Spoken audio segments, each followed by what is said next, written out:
2 positions.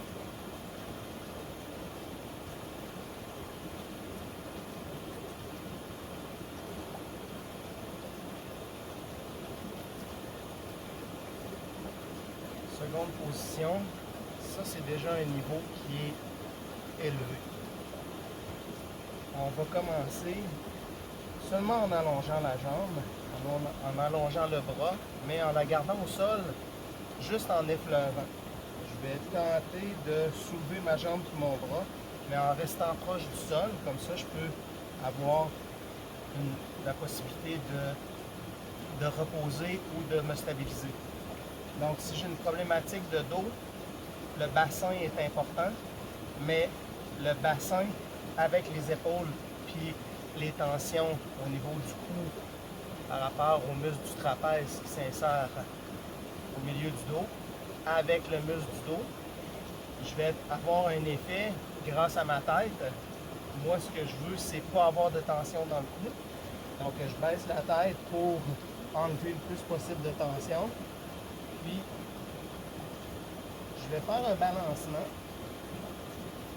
Même chose que comme ça ici. L'objectif, c'est pas de faire un grand mouvement exagéré. C'est d'aller chercher l'articulation qui sent que, oh, à cet endroit-là, là, ça bloque, j'ai une douleur. Je vais aller chercher cette sensation-là. Où est-ce que ça bloque? C'est une sensation qui peut être autant une tension musculaire qu'une douleur, comme lorsqu'on barre du dos. Donc, c'est important de respecter ce que vous ressentez. Puis ça se peut que si vous avez tendance à barrer du dos, que vous allez barrer du dos. Vous n'allez pas avoir aggravé la situation parce qu'elle est déjà grave, votre situation. Donc, je balance. Ça me permet de sentir le mouvement. Mais là, on y va avec une jambe seulement. Puis le bras qui est allongé, c'est qu'on va chercher au niveau des fascias, les fascias postérieurs et antérieurs, qui stabilisent tout le corps au complet lors de la marche. Si j'ai de la difficulté et que j'ai accès à un spot dans l'eau, je peux me positionner de la même façon. Si j'ai une surface d'eau dans laquelle je peux être à genoux et respirer en dehors de l'eau, ça va enlever la charge corporelle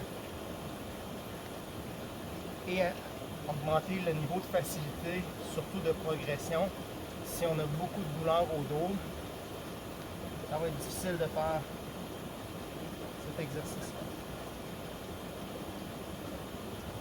Le mouvement n'est pas un grand mouvement, parce que sinon je vais tomber.